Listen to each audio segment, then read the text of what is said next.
E aí pessoal, tudo bem com vocês? Eu espero que vocês estejam maravilhosamente bem.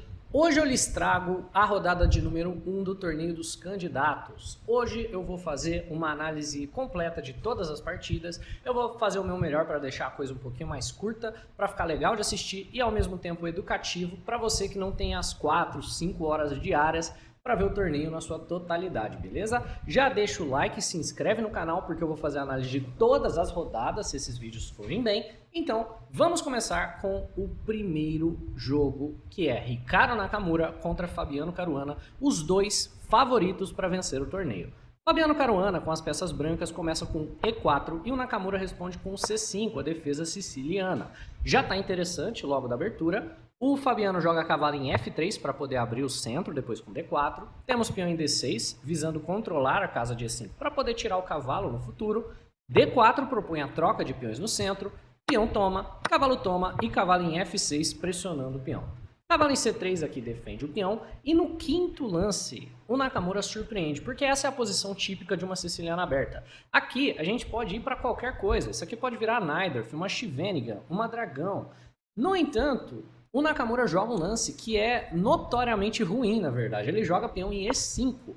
E esse lance, na realidade, é de uma linha considerada inferior. Por quê? Estrategicamente falando, o Nakamura gerou um problema para si próprio, que é a casa de D5. Ele fez um buraco na própria posição que nunca mais vai poder ser defendido por outros peões. Isso daqui é o que a gente chama de uma casa fraca.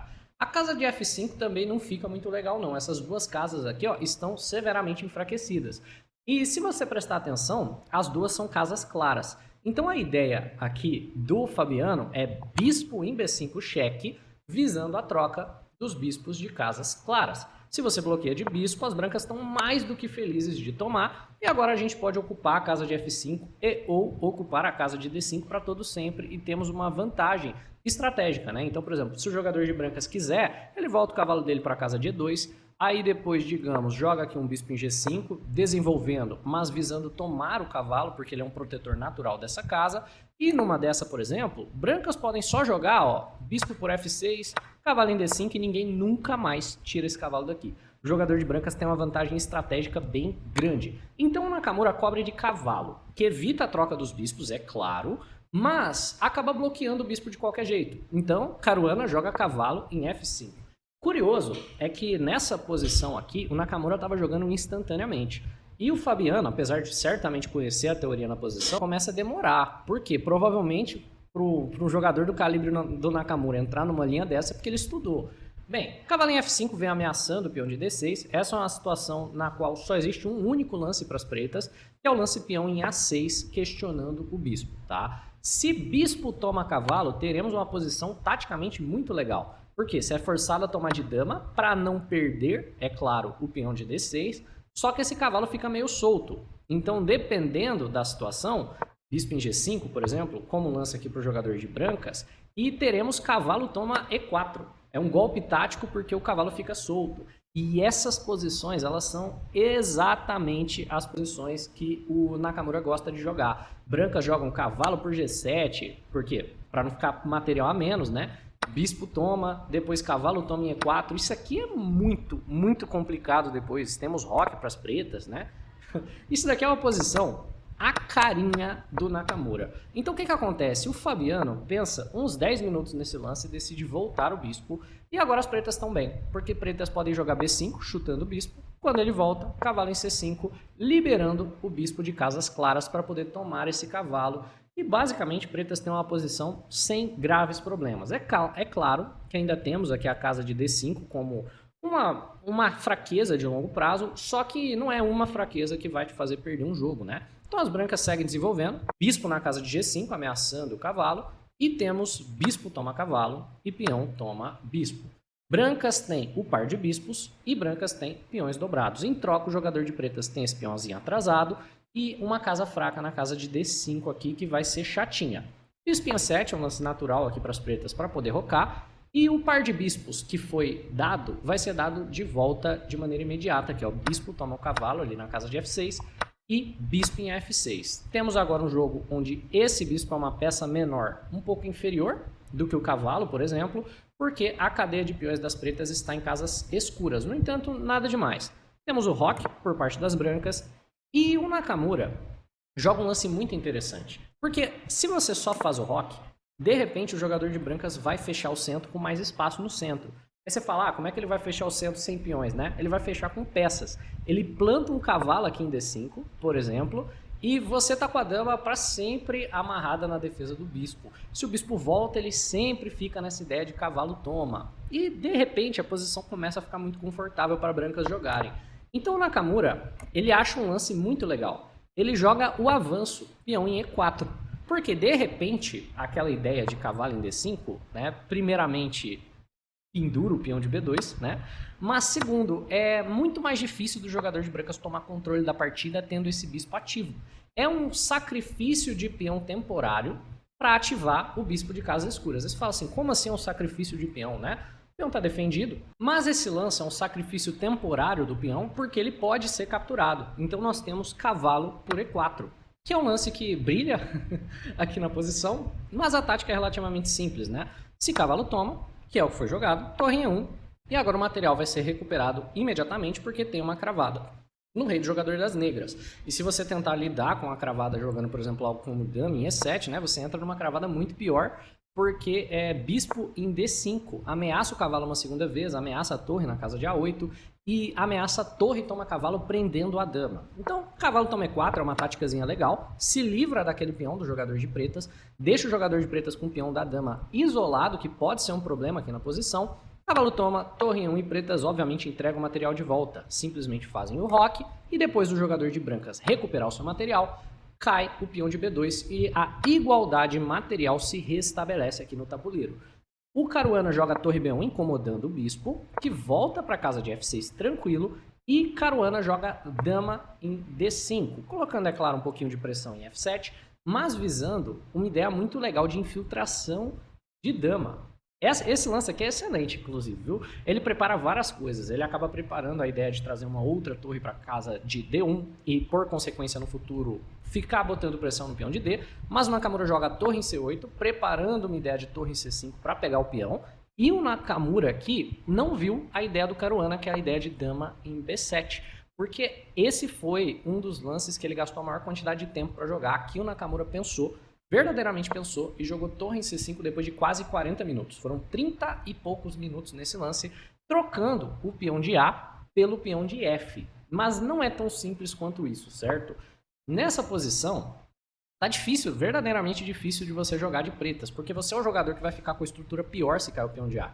Olha só, o peão de F que você está capturando é um peão dobrado, né? Então, beleza, torre em C5 é jogável, dama toma 6, torre toma F5 e você já vê que para as pretas está um pouquinho difícil de segurar esses dois peões. Eles são mais fáceis de ameaçar do que eles são de defender. E essa torre ela é quase que uma escrava eterna da defesa do peão de F7. O bispo branco está dando um baile no bispo negro, que não está mirando para o lado certo do tabuleiro ainda, né? Temos torre em D1 por parte do Caruana, pressionando, é claro, o peão de D6, que agora está ameaçado duas vezes, e o Nakamura avança o peão para D5. Uma táticazinha legal, né? Aqui é meio difícil de você colocar pressão no peão, porque as casas escuras estão bem apoiadas pelo bispo, ao mesmo tempo que o peão está bem apoiado pela dama, pela torre, então é difícil de você tirar vantagem. Temos torre em B5, e a ideia aqui é que esse peão já era. Você vê o problema da estrutura de peões, né? Brancas vão simplesmente ganhar um peão, não tem como defender. Tem uma ideia chave para as pretas, que é dama em E7, e aí você vem com tempo na torre e ativa a dama para ela poder infiltrar na casa de E2, dependendo. Então, digamos, torre por B5, dama em E2 ganha o jogo, porque está ameaçando a torre, está ameaçando o peão de F2. E se você só defender o peão de F2, temos torre toma peão de qualquer jeito, porque depois de torre toma, dama cheque, torre defende, bispo cheque e vai ser um belo de um checkmate aqui na posição. Óbvio, né, que o Fabiano não cairia numa dessa, mas o Nakamura não acha o lance crítico dama em E7 que daria para ele a atividade necessária pelo peão. Ao invés disso, o Nakamura joga bispo em C3, com uma ideia semelhante de botar pressão na torre, com a peça errada e piorando o próprio bispo. Então o Caruana vai em frente e captura o peão. E aqui a posição está muito difícil para pretas, verdadeiramente muito difícil. Tem muita pressão em cima do peão de D5 e brancas estão com um peão a mais. Aqui o Nakamura acha uma ideia fantástica. Nossa, esse daqui é um espetáculo. Torre toma F2. Esse lance é uma bomba no tabuleiro. Ninguém esperava esse sacrifício de torre, é um sacrifício maravilhoso. Só que se você captura essa torre, você expõe o seu rei, e aqui nós temos uma sinfonia do jogador de pretas nas casas escuras.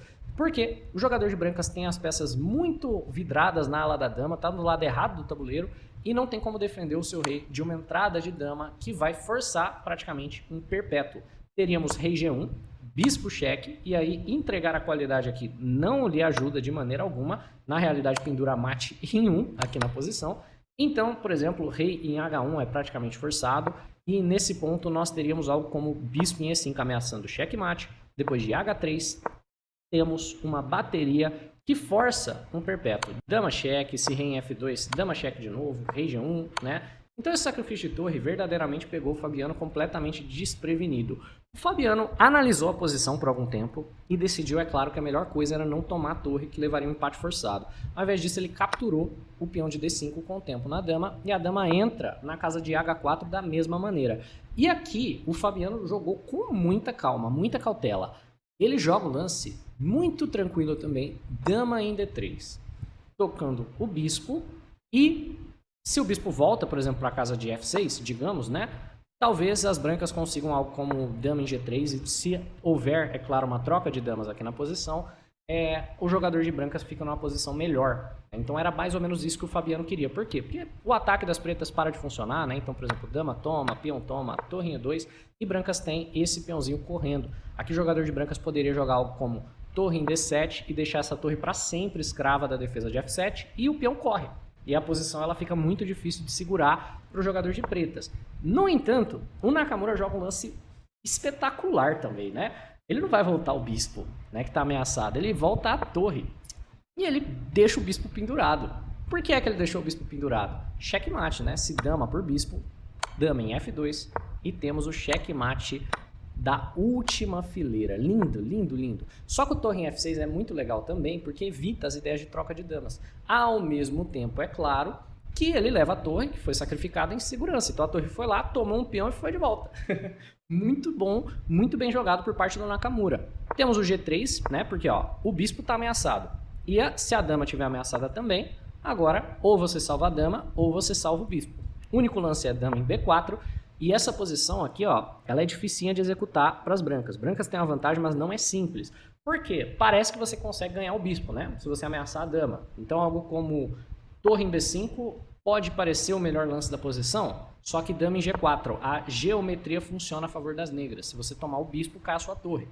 Então a geometria aqui, ela é bem importante na posição. É bem difícil de você de fato ameaçar esse bispo de alguma maneira. E aqui o jogador de brancas só joga rei em G2, coloca o rei numa casa clara, sai de qualquer cheque, sai de qualquer ideia que as pretas poderiam ter. Bispo em B2 por parte das pretas, é um lance para tirar o bispo do ataque. E o Fabiano não encontra a ideia mais precisa. Ele joga torre em F5, propondo uma troca de torres, porque eu até entendo a linha de raciocínio dele, né? Podia parecer que a única forma de o jogador de preta gerar contra-jogo seria com essa torre em F6 mesmo. É a peça mais ativa das negras, então por que não trocá-la? Só que depois de G6, torre toma, bispo toma, nós temos praticamente o que é um final de bispo de cores opostas. E esse tipo de final é conhecido por ser empatativíssimo, né? Dama em F3 toca o bispo, a dama volta para E7, A4 por parte das brancas, rei em G7 e A5. As brancas seguem avançando o peão. E aqui o Nakamura acha a ideia-chave para poder empatar. O que ele precisa fazer para poder empatar esse jogo é parar o avanço do peão e, se possível, trocar torres. Se as torres forem trocadas, vai ser um empate na certa. Então ele joga torre em A8. Segundo sacrifício de torre dele na partida. Lindo, lindo, lindo, lindo. Porque se você toma a torre das negras, a dama entra e é uma troca que assegura de vez um empate para o jogador de pretas, né? O Fabiano não toma, ele defende o seu peão. Torre em A7, beleza, coloca a torre numa casa preta e monta o bloqueio do peão passado. Torre em D5, dama em D8, ameaçando o peão uma segunda vez. Torre em D5, não deixando a troca acontecer tão fácil. Dama em C7, novamente mantendo a pressão em cima do peão. H4 e beleza. Trocamos o material que o jogador de brancas tinha mais e a partida rapidamente empata por um acordo mútuo, porque é uma partida de bispos de cores opostas. Apesar de ser um empate, a primeira partida teve 2 lances brilhantes e 2 sacrifícios de torre, com uma precisão dos dois jogadores de 97%. Que começo para o torneio dos candidatos, não é? E agora vamos para a próxima partida. E agora nós temos uma partida entre Nijat Abbasov e Ian Nepomniachtchi. Será que o Ian Nepomniachtchi vai ter o que é preciso para buscar a sua revanche contra o Jim Glidden? Pois é, vamos dar uma olhada. Na abertura, nada de muito especial. Nós tivemos aqui um convite para uma Ninja Índia. No entanto, ao invés da Ninja Índia, o Nepo escolhe jogar D5, tranquilo, um gambito da dama. Bispo em G5, bispo em E7, tudo muito tradicional. E3, H6, o bispo volta, D por C4, bispo por C4 e C5 por parte das pretas. Já buscando aqui uma estrutura simétrica. Se D toma C5, a estrutura fica simétrica e, por consequência, pretas igualizam muito rapidamente e a posição vai quase que certamente para um empate. A estrutura de peões simétrica favorece muito o empate quando a gente está falando de jogadores que vão fazer 98%, 99% de precisão, é claro, né? Mas, curiosamente, tivemos cavalo em F3, então o jogador com menor rating, que é o Abbasov, que assim, é significativo a quantidade de rating que ele tem a menos do que o Ian, são mais de 100 pontos de rating a menos, decide buscar a assimetria e um resultado decisivo. Então depois de C toma D4 e E toma D4, o jogador de brancas ele possui o peão da dama isolado. O peão da dama isolado é um tema comum de ver o jogo. Qual que é a ideia das brancas aqui? Esse peão nos fornece algumas linhas abertas. Então, por exemplo, a coluna E está semi-aberta apenas para nós. A coluna C também é mais fácil de dominar porque o peão nos concede algum espaço. E temos, por exemplo, o jogo pela casa de E5. Pretas, é claro, querem trocar peças menores e levar isso para um final onde o peão possa ser uma fraqueza de longo prazo. Então, vamos ver se o jogador de brancas consegue desenvolver um ataque. Cavalo em C6 ameaça o peão. Roque, roque. Torre em A1, tranquilo. E A6 por parte do Nepo, visando avançar aqui com B5. Torre em C1, até aqui os dois jogando tranquilo, lances de melhorar a posição, é claro. B5 chuta o bispo volta para a casa de B3 e depois de bispo em B7, o Nijat Abbasov abandona a ideia dele de buscar um ataque e ele visa trocar o peão da dama isolado. Qual que é a questão? Com esse peão da dama isolado, você tem mais espaço na ala do rei, por exemplo. Então o que você quer fazer? Montar um ataque na ala do rei. Talvez fazer uma bateria de dama e bispo aqui, né? Então bispo em C2, por exemplo, torre em C8 e dama em D3 é ruim aqui, por conta de cavalo em B4, é claro. Então você jogaria um A3 para preparar e se o jogador de pretas não fizer nada, né? Sei lá, torre em E8, dama em D3 vem como lance muito legal e você gera uma ameaça de tomar o cavalo e depois dar um checkmate na casa de H7, esse tipo de coisa. Esse é o jogo do peão da dama isolado, sabe? Você vai jogar pra frente, pro ataque. O problema é que aqui a iniciativa das brancas não tem muito futuro, né? Bispo em C2, torre em C8, A3 e aqui o Nepo já jogaria tipo um G5, já mata totalmente a ideia. Melhor ainda, cavalo em H5 forçando a troca de peças menores e de repente, se você toma, ele toma de cavalo bloqueando a sua fraqueza posicional, que é o peão isolado. E você não vai conseguir avançar para trocar o peão e ele vira uma fraqueza de longo prazo. Então algo como dama em D3 já fica facílimo de bloquear. O simples cavalo em F5 bloqueia ao mesmo tempo que bota pressão em cima do peão e ameaça bispo por cavalo para depois tomar o peão e a posição não tá legal para as brancas. Portanto, o Abbasov ele faz uma decisão muito sóbria. Ele entrega o par de bispos para poder avançar o peão, né? Então aquele cavalo bloqueava o avanço do peão, se livra da fraqueza posicional e como nós dissemos anteriormente, aqui a estrutura de peão está simétrica e a posição provavelmente vai empatar. O Nepo ainda faz milagre aqui, viu? Ele tenta complicar o máximo que dá. Ele joga cavalo em A5, que é um lance super interessante, que você não esperaria. Porque esse cavalo em A5 tá dando de volta o par de bispos. Não tá nem aí de cavalo toma bispo aqui, né?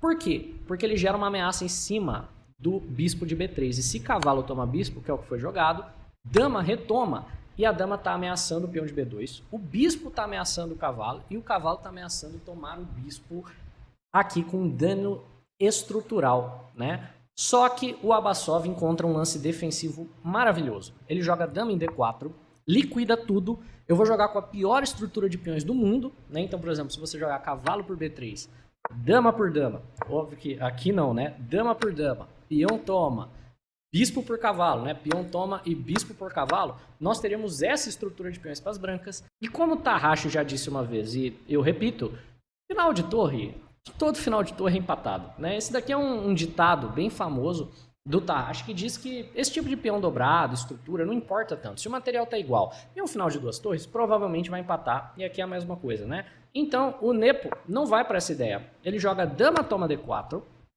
cavalo toma d4, ele tenta manter pelo menos algumas peças no tabuleiro. Torre d8, tentar gerar algum tipo de iniciativa interessante. Temos a torre d1, simplesmente segurando o cavalo. Ele finalmente toma o cavalo em b3 e depois joga bispo em d5, não querendo tirar material do tabuleiro. Só que, depois de F3, para o rei poder ser centralizado e bispo toma cavalo, rapidamente a posição empata aqui, né? Depois de algum tempo, eles repetem lances, né? Então, por exemplo, ó, temos torre em D8, ameaçando entrar na terceira. Rei em F3 não deixa isso acontecer, que agora se torre em D3, torre em E3.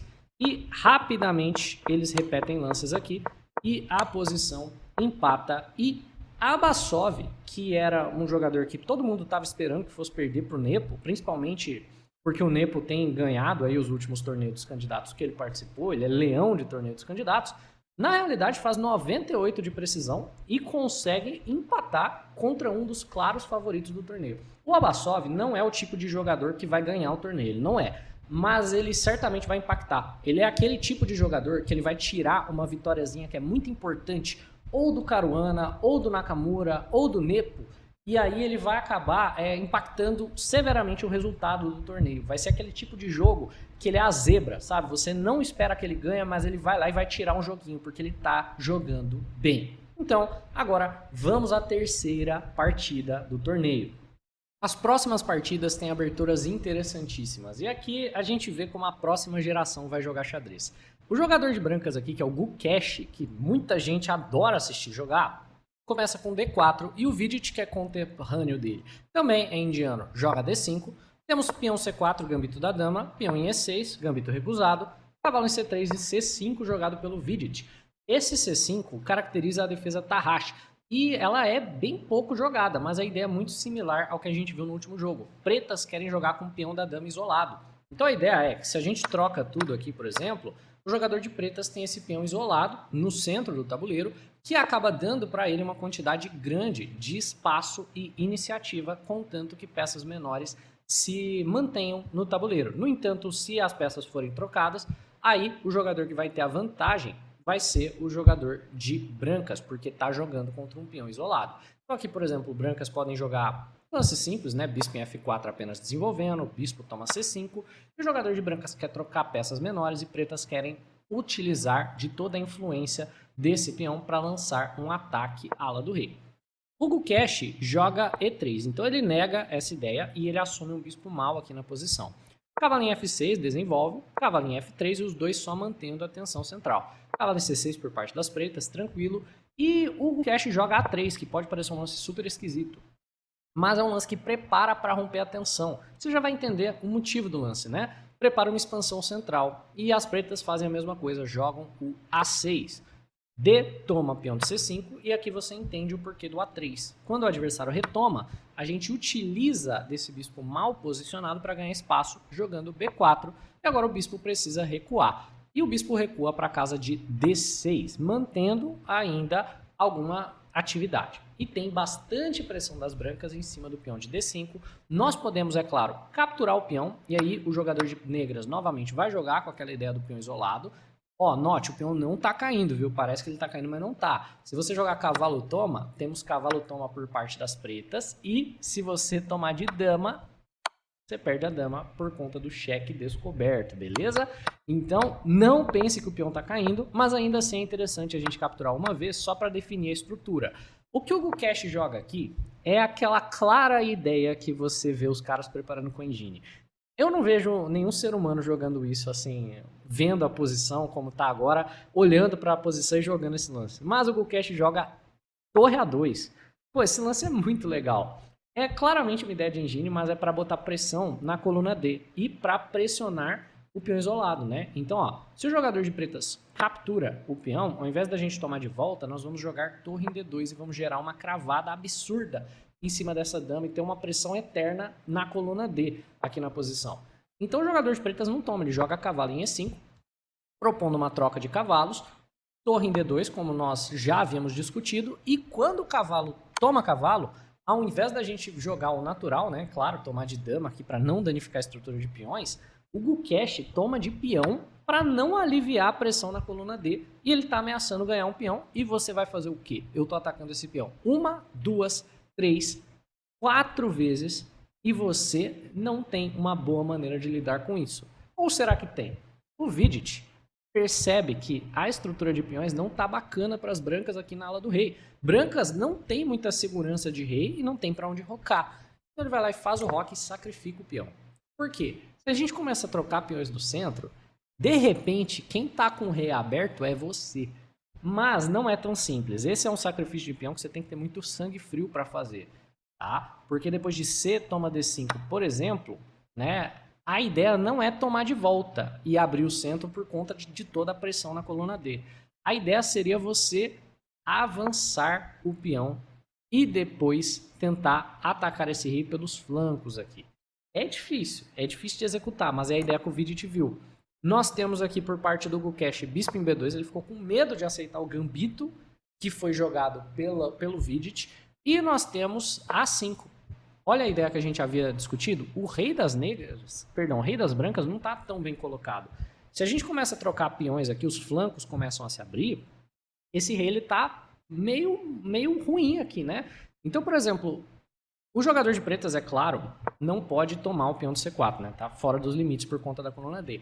Mas se ele abre a coluna A, isso pode ser um problema para as brancas. C toma D5, finalmente aceitando aqui o sacrifício, e o Vidit avança. Ele já sabe o que ele quer. Ele não quer tomar de volta. Ele avança o peão, ele mantém o centro fechado para ele poder atacar pelas alas. E ele vai atacar na ala da dama. Cavalo em B5, planejando entregar o peão de volta. Por quê? Depois de peão, toma peão. Cavalo toma bispo. Dama retoma. E A por B4, entregando o peão de volta, certo? Para manter um pouquinho da segurança do rei, trocando ali algumas peças. Quando você está sendo atacado é interessante trocar peças. E agora a posição tá um pouco difícil de jogar de brancas. Por quê? Tem uma cravada em cima da sua torre, em cima do seu rei. Essa torre ela tem um pouco de dificuldade de jogar, apesar de que por G1 ela vai botar pressão no rei negro. Só que o que o Vidit faz aqui é um esculacho. Depois de dama em C2, ele acha uma ideia, que é a ideia mais maravilhosa que você vai ver hoje. Que dos lances que foram jogados na partida, esse daqui é o mais bonito. Não funciona, mas ele é o mais bonito. É o lance bispo em G4. Aí só tira um momento para olhar e tentar entender o que esse lance faz.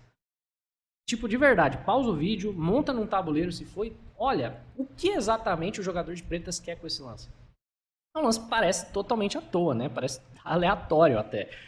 É o melhor lance que o jogador de pretas tem se ele quiser forçar o empate. Só que não era essa a ideia, né?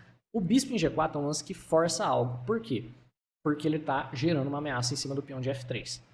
Você pode, é claro, capturar. E pode parecer que a ideia das negras é dama em G4 ou cavalo em G4 ou qualquer coisa do tipo, mas é totalmente não relacionada com a ala do rei. A ideia é só a seguinte: se esse bispo não tivesse aqui, se ele não existisse, por exemplo, ele sumisse do tabuleiro, né? Não dá para tirar a peça do tabuleiro, mas digamos que torre C8 seria um lance muito interessante. Porque ameaça a dama e a dama está defendendo a torre da cravada. Então ele quer jogar a torre C8. Só que o bispo existe aqui. Então ele quer se livrar do bispo da maneira mais agressiva possível. Ele joga o bispo em G4, porque ameaça ganhar material. E se você toma, agora sim a torre C8 vem, ameaçando a dama. E tá, a ideia ainda não é tão clara. Né? A ideia ainda não é tão clara. Tipo, digamos que você simplesmente joga aqui 8 e dama em D3, tem uma ideia muito legal mesmo, que é a ideia de torre A1 sacrificando a torre. Porque se bispo toma, a gente tem torre C1 cheque, forçando o rei a avançar, e E4 prendendo a dama. Isso daqui é um espetáculo total e completo por parte das negras. E é uma sequência assim inacreditável, esses caras são robôs, né? Só que é um empate forçado. Porque tem bispo em C3 com tempo na dama, e o seu bispo está caindo. Né? Então a dama tem que sair, ela sai para casa de A3, bispo em B2, ameaçando a dama de novo que volta. E aqui a dama tem que voltar para a casa de B4, porque se ela for para qualquer outro lugar, o bispo cai por nada. Então ela volta para a casa de B4, bispo em C3, dama em A3, bispo em B2, dama em B4 e temos um empate. Mas fala se esse empate não foi um final totalmente espetacular. Tanto a ideia de engine do levantamento de torre na abertura, quanto isso daqui é um espetáculo de partida. E agora vamos para a partida final do dia 1. E agora nós temos a última partida, que é muito bonita, muito rica taticamente, entre Alireza Firouzja e Praggnanandhaa. Essa daqui eu tenho certeza que muitas pessoas estão animadas para ver, porque eu sei pelos comentários do último vídeo que tem muitos Pragnanzetes aí que são inscritos no canal. Então, vamos à partida. E4, E5, cavalo em F3, cavalo em C6 e bispo B5 define a Ruy Lopes. A6 é a linha principal, o bispo retorna e cavalo em F6 pressionando o peão de E4. Até aqui todo mundo já viu isso várias vezes. Brancas fazem o roque, cavalo por E4 e agora que o jogador de pretas gastou um tempo capturando o peão, brancas querem romper o centro do tabuleiro. A ideia temática para o jogador de brancas é D4. E de repente, se a gente troca peões no centro, o seu rei está lá e o meu não. Então é vantagem para o jogador de brancas, por exemplo, se pretas optam pela captura do peão. De repente, torre em 1 é um problema sério para o jogador de pretas resolver. A ideia sendo que o D5, lance tranquilo, acaba sendo vítima de algo como cavalo por D4 e depois um F3, por exemplo, porque acaba ficando muito difícil de jogar de negra. Já tem pressão em cima de C6, tem pressão em cima do cavalo. Então é claro, o peão de D4 parece estar de graça, mas ele é um peão envenenado e o Pragna sabe muito bem disso, então ele joga B5, lidando com a pressão em cima do cavalo, e depois D5, simplesmente segurando o seu cavalo. Temos peão por peão, que gera uma ameaça em cima do peão de D5, e é simplesmente o jogador de brancas recuperando o material que o cavalo havia tomado aqui na casa de E4.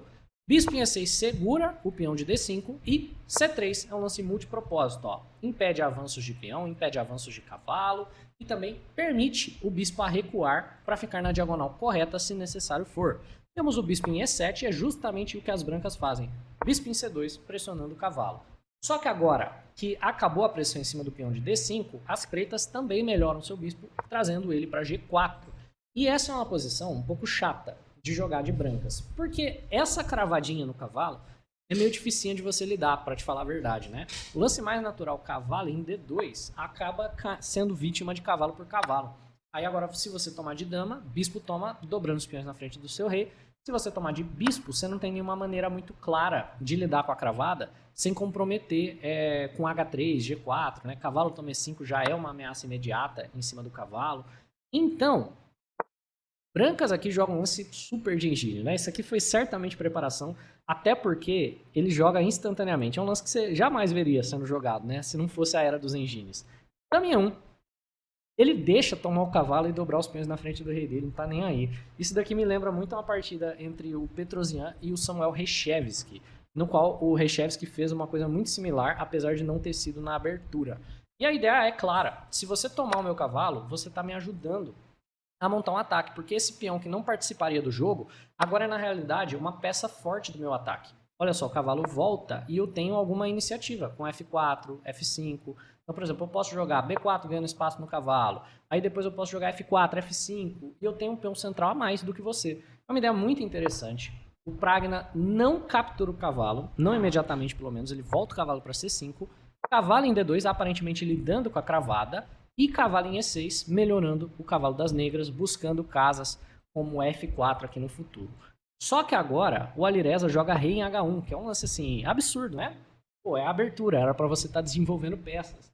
Era para você estar buscando conexão de torres. Rei em H1 é o tipo de lance que mostra que isso aqui é tudo preparação. Isso aqui é tudo computador até agora. E a ideia dele é, no futuro, utilizar uma coluna G. Nós temos bispo em H5, né? Tranquilo, voltando ali para a diagonal preferida. E cavalo em B3, ó. Pedindo, implorando o bispo por F3. É o que nós temos. E aí ele toma de peão. E a gente tem uma estrutura de peões danificada por parte das brancas. Só que brancas têm algumas compensações. Primeiro, a coluna G está semi-aberta. E pretas, rocar que nem pensar, né? Imagina, se pretas fazem o roque, já vem de cara aqui ou bispo em H6 ou F4, F5. Algum dos dois vai vir muito rápido. E é muito difícil para o jogador de brancas não levar essa vitória, principalmente no nível do Alireza. Então, as duas compensações são a torre na coluna semi-aberta e o par de bispos. E o Praggnanandhaa joga bispo em G5 para pelo menos pegar o par de bispos de volta. Temos então torre em G1, bispo toma bispo, e para mostrar que isso daqui ainda é preparação, o Alireza toma de cavalo, que também é super mega contra-intuitivo.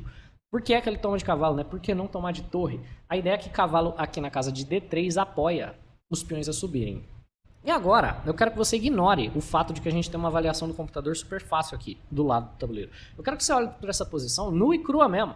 Você jogaria o que de pretas aqui? De verdade. Olha para a posição e tenta achar alguma ideia para as pretas. Roque nem pensar, né? Se você faz o roque nessa posição, você é suicida. Dama em E3, dama em H6 ali de maneira imediata. Para as pretas estaria de boa se esse peão tivesse aqui em D7, né? Era só jogar dama em D7 e roque longo. Mas como o cavalo está solto, tem temas complicados aqui, né? Você não consegue romper o centro por conta dessa diagonal, com peças soltas. A posição está muito complexa. Então o Pragna realmente pensa, ele pensa uns 15, 20 minutos até ele jogar dama em H4, que é o melhor lance da posição. Se você der tempo para as brancas vão organizar um ataque muito bem feito. Dama em H4 tira o tempo das brancas. Coloca pressão. Temos a torre vindo para G4, ameaçando a dama. Dama em H5, ameaçando o peão, agora 2 vezes. Cavalo em D3 defende o peão e o roque do jogador de pretas. O Pragna, para fazer esse roque é muito corajoso, mas é porque ele viu uma ideia. Ele viu a ideia de F5 no futuro. Nós temos dama em E2, que é um lance multipropósito. Defende a torre, então ele vai poder avançar o peão como ele gostaria. F5 praticamente força a captura e agora a torre participa do jogo pressionando esses peões dobrados. Esse é o tipo de posição que o jogador de brancas tem uma iniciativa muito, muito grande de ataque, só que a estrutura de peões das negras está claramente melhor.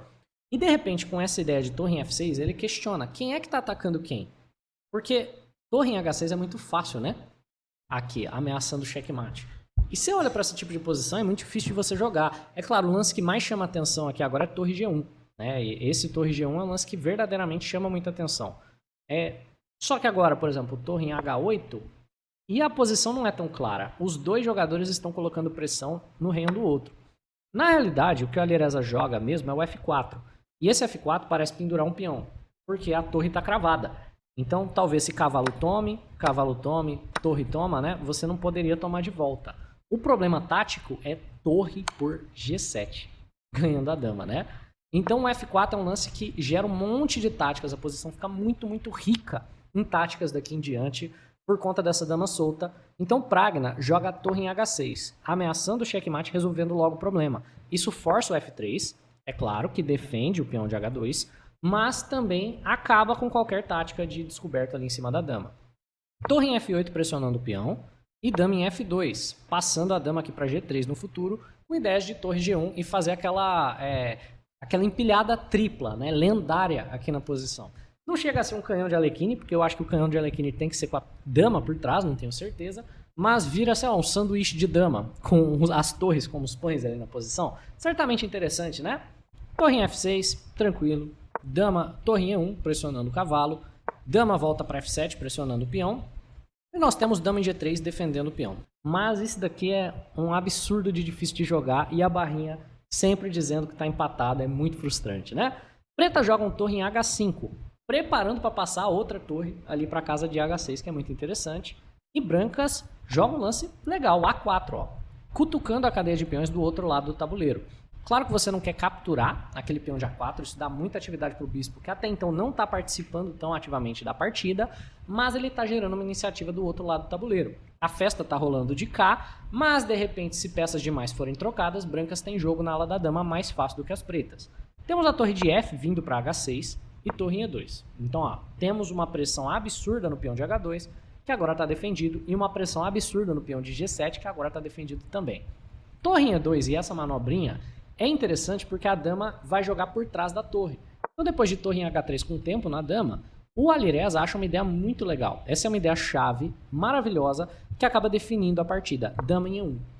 É um sacrifício do peão de E3. Ao invés de jogar o lance que defende o peão dama em F2, ele joga dama em E1, sacrificando o peão porque ele gera uma ideia tática. A ideia é que se capturar o peão, é o que foi jogado na partida, nós temos uma pressão muito grande no cavalo, mas na coluna E como um todo. Por quê? Cavalo em C4. E você não pode capturar o cavalo que eu estou sacrificando, porque se você o captura, é claro, nós teremos aquele cheque no fundo, e a única maneira de você defender o cheque é entregando a sua dama. E o único lance que mantém a igualdade para as pretas é voltar o cavalo lá para F8, prevenindo aquele tipo de cheque. E aqui, se as brancas estiverem muito gananciosas, recuperam seu material ali por A6, dependendo, né? Tem um mundo onde esse peão tá caindo. Só que o Praggnanandhaa joga dama em H4. Em H5, perdão. Pressionando muito, muito o peão de H2, mas pressionando também a torre que está solta aqui no tabuleiro. A ideia mais forte para as brancas é torre G2, defendendo a torre, mantendo a pressão no cavalo e pressionando o peão de G7. Você não pode tomar o cavalo por conta de torre toma G7. Né? E a pressão em cima do cavalo não se alivia. Só que o Alireza não encontra o torre G2 por conta de pressão de tempo. Né? Aqui a ideia seria torre G2, só que os dois jogadores já estão jogando com minutos no relógio, são uma partida de xadrez clássico, então ter 3, 4 minutos no relógio é pouco tempo. E o Alireza vai para uma ideia, que é a ideia de cavalo por E6, que não resulta na vitória, mas sim volta a ter uma posição empatada. É uma ideia muito legal, né? O Engine vai dizer que está empatado, só que ele está sacrificando a torre para ter um cavalo muito bem posicionado na casa de G5. E agora a pergunta é, como é que você para a iniciativa das brancas? Porque o jogador de brancas tem uma iniciativa fortíssima na coluna E. E estamos ameaçando o mate, ó, porque o cavalo corta o escape do rei. E aí, como você para isso? Sinceramente, né? Para o vídeo, pensa um pouco e tenta responder. Porque não tem uma ideia tão simples, para te falar a verdade. Aqui é muito difícil de você encontrar o lance. Mas o único lance é cavalo em E5. Sacrificando o cavalo de volta, porque depois de torre toma em E5, a sua torre para de guardar a casa de H2. Nós temos torre toma em H2, gerando uma posição onde depois de sacrificar um cavalo e uma torre, pretas têm perpétua. E o jogador de pretas gera cheques infinitos e a posição empata. Então, pessoal, no primeiro dia nós temos um placar totalmente empatado. Meio ponto para cada jogador. É isso. Se você curtiu o conteúdo, deixa um like nesse vídeo, se inscreve no canal. Um abraço e até a próxima.